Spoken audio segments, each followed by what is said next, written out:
America Iran மேல யுத்தம் போட்டாலும் சரி, மிரட்டல் விட்டாலும் சரி, பதிலுக்கு யார் அடி உத வாங்கணும் அப்டின்னா, அரபு நாடுகள் தான். இது எழுதப்படாத விதி ஆயிப்போச்சு. இப்ப அமெரிக்கா மிரட்டுது. என்ன அப்டின்னா, "யுத்த நிறுத்தம் நான் ஏன் பண்ணேன்? பாகிஸ்தான் பையன் சொன்னனால" அப்டின்னாரு. "யோவ்!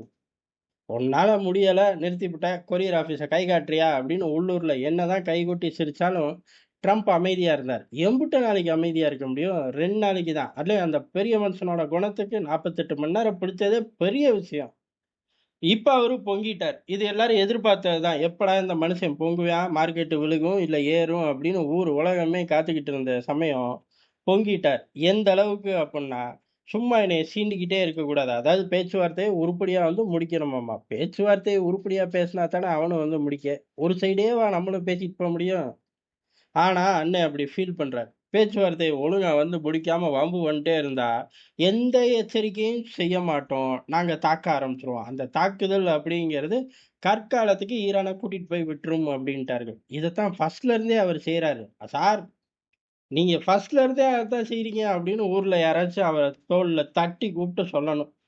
அவரே சொல்றா அப்படின்னு காத குடுத்தாலும் ஒரு நாடும் வாய தொறக்காது. காரணம் அண்ணன் அமெரிக்காவுக்கு அவ்வளோ வெயிட்டேஜ் இருக்கு. நமக்கு பிடிக்குதோ, பிடிக்கலையோ, எதார்த்தமான உண்மைய சேர்த்து தான் பார்த்தாகணும். அப்படி இருக்கும்போது யார் சொல்லுவா? இவரு வழக்கம் போல சத்தம் இல்லாம பேசிக்கிட்டு இருக்கும்போதே அடிக்க ஆரம்பிச்சுருவார்கள். அந்த அடி அப்படிங்கிறது ஈரானோட அதி உச்ச தலைவருக்கு டிக்கெட்ட கிழிச்சு குடுக்கணும். அப்படி குடுக்கணும். அதே சமயம் இந்த பக்கம் யுரேனியத்த தூக்கணும். இல்ல அணு ஆயுதம் இல்லை, இல்ல மிசைலே இல்லை. ஏதோ ஒரு இலக்க அச்சீவ் பண்ணணும். அது அந்த சைடு இல்லே அப்படின்னு ஆயி போயிறணும். அதுக்கு தான் இப்ப துடிச்சுக்கிட்டு இருக்காரு. அதனால தான் முஸ்தபா கமேனி, "ஆளே இல்ல, கடுமையான சேதாரம், பிளாஸ்டிக் சர்ஜரி, ரஷ்யாவுக்கு ஓடி போயிட்டார். ஓடிப்போன மனுஷன் திரும்பி வந்துகிட்டு இருக்கார்." இப்படி பல விஷயத்த காட்டுத்தனமா அப்டேட் போட்டுக்கிட்டே இருக்காருங்க.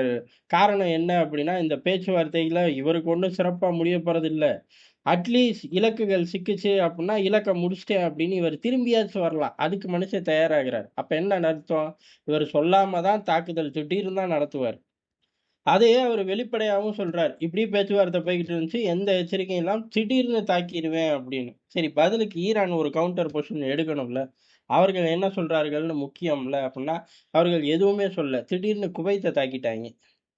ஏற்கனவே 2 நிமிஷம் முன்னாடி நம்ம பார்த்தது தான். என்ன அப்படின்னா, அமெரிக்கா அடிச்சாலும் சரி, அமெரிக்கா எச்சரிக்கை குடுத்தாலும் சரி, வளைகுடா நாடுகள் தான் சிக்கி செதறும். இப்ப அதுல குவைத் சிக்கியிருக்கு. சும்மா ஒண்ணும் கிடையாது. 2 ஆளில்லா விமானத்த ஈராக்லருந்து அடிச்சு தூக்கி விட்டார்கள் குவைத்துக்குள்ள. ஈரானோட ஆதரவு பெற்ற அமைப்பு தான். ஈராக்ல இருக்கிறது 2டே அமைப்பு தான். ஒண்ணு அமெரிக்க ஆதரவு, இன்னொன்னு ஈரான் ஆதரவு.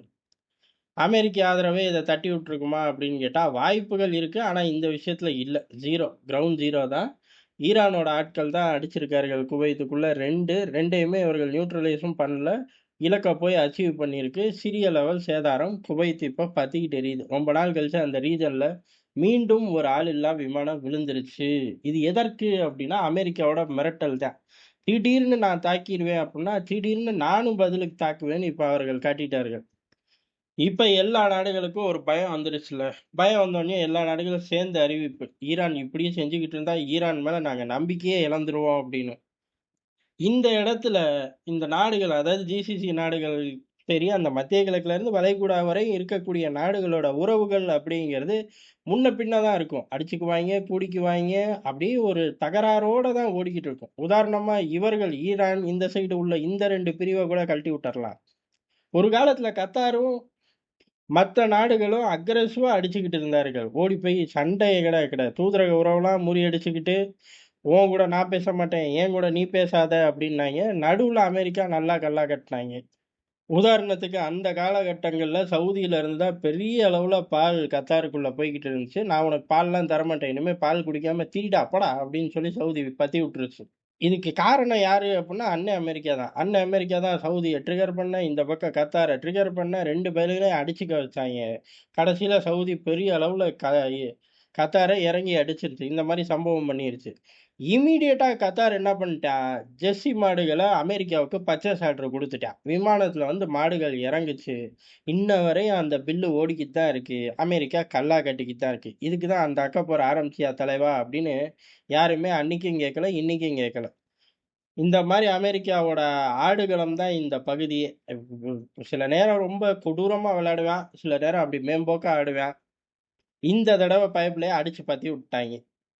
அதனால இப்ப இந்த நாடுகள்லாம் ஈரான் கிட்ட நம்பிக்கை இல்ல, உறவே கெட்டு போயிரும் அப்படிங்கிற மிரட்டல்லாம் அதல பாதாளத்துக்கு போயிருமான்னு கேட்டா, அப்படிலாம் இல்ல. ஒரு ஸ்டேஜ்ல யூ டர்ன் போட்டு 2 பேரு "ஏ தோஸ்திக்கின்னு" பாடிட்டு போனா கூட ஆச்சரியப்படுறதுக்கு இல்ல. அதனால இந்த மிரட்டல் ஈரான பெரிய அளவு தடுக்க போறதில்ல, டிஸ்டர்ப் பண்ண போறதில்ல. ஆனா இந்த மிரட்டலுக்கு பதிலுக்கு ஈரான் சம்பவத்த பண்ணிருச்சு. காரணம் என்ன அப்படின்னா, குவைத்த தாக்குனார்கள் அமெரிக்காவோட மிரட்டலுக்கு. பதிலுக்கு இந்த ஜிசிசி நாடுகள் இப்படி ஒரு மிரட்டல விடுறக்கு, நாங்க துபாய் மீது படை எடுத்துருவோம்ட்டாய்ங்க பொசுக்குன்னு. ஏன்டா அப்படின்னு கேட்டா, அமெரிக்கா தரைப்படை உள்ள நுழையறக்கு திட்டம் போட்டுக்கிட்டு இருக்கு. அதுக்கு காரணம் நீங்க தானே. உங்கள நாங்க படையெடு மூலியமா உங்க நாட்ட கைப்பத்திட்டோம்னா, எங்க நாடு ஆபத்து இல்லாம இருக்குமே அப்படின்ட்டார்கள். கைப்பற்றுறது தான் 2வது. அவர்கள் சொல்ற ஸ்டேட்மெண்ட் அது சாராம்சம் இருக்கட்டும். கைப்பற்றினா ஆபத்து இல்லாம போகும். ஆனா கைப்பற்றுறேங்கிற பேர்ல இந்த பொருளாதாரம் அப்படிங்கிறது கிழிஞ்சு தொங்கிரும். இத ஜிசிசி நாடுகள் விரும்புமா அப்படின்னு கேட்டா, விரும்ப மாட்டார்கள். அப்ப அமெரிக்காவ அடக்கியே வைக்கணும். அமெரிக்கா மிரட்டுனா கூட இங்க ஆள் இல்லா விமானம் விழுகுது. இதே குவைத்துல விழுந்தது இப்ப யுஏஇ, சவுதி, கத்தார் போன்ற நாடுகள்ல விழுந்திருந்தா, இன்னமும் பெரிய பிரச்சனையா இருக்கும். ஏற்கனவே இந்த நாடுகளுக்குள்ள எந்த இன்வெஸ்ட்மென்ட்டையுமே பண்ண மாட்டேங்கிறாய்ங்க. யாருமே பண்ண மாட்டேங்கிறாய்ங்க. அதேபோல அங்க உள்ள முக்கியமான ஆட்கள் குடும்பத்த பூரா லண்டன் பக்கம் அனுப்பிச்சு விட்டார்கள். பேரளவுக்கு தான் அங்க உள்ளூர் ஆட்கள் இருக்கிறார்கள். வெளியூர் ஆட்கள் தான் ஜாஸ்தியா இருக்கார்கள். இப்படிதான் நிலைமை ஓடிக்கிட்டு இருக்கு. இன்னமும் அமெரிக்கா ட்ரிகர் பண்ணுச்சு அப்புட்ன்னா, அ அங்கேயே லண்டன்லயே குடியிருந்துற வேண்டியது தான். அவர்களுக்கு அங்க சொத்து இருக்கு, வரவு செலவு இருக்கு. அங்கேயே உட்கார்ந்து குடும்பம் நடத்திக்கலாம். எந்த பிரச்சனையும் இல்ல. ஆனா இந்த வளமான ஊரு பல வருஷங்களுக்கு டிஸ்டர்ப் ஆயிரும். அத நோக்கி நான் கொண்டு போயிருவேன். எத பத்தியும் கவலைப்பட மாட்டேன்னு ஈரான் பதிலுக்கு அறிவிச்சிருக்கு. இப்ப ட்ரம்ப் கையில தான் கார்டு இருக்கு. ட்ரம்ப் கையில தான் கார்டு இருக்குன்னோனே, இன்னமும் பதட்டமாயிருவார்கள் மன்னர்கள். காரணம் அந்த ஆள் கார்ட எப்ப போடுவாரு, திருப்பி போட்ட கார்டையே எடுத்துக்குவாரு, திருப்பி அத ஜோப்ல வச்சுட்டு என் கையில கார்டே இல்லையேன்னு கிண்டல் பண்ணுவாரு. இந்த மாரி பல கூத்துகள யுத்தத்துல செஞ்சா எப்படி இருக்கும்? நிலைமை படுமோசமா இருக்கும். அப்படி நடக்கும்போது நம்மளும் இங்க வந்து விரிவா பார்ப்போம்.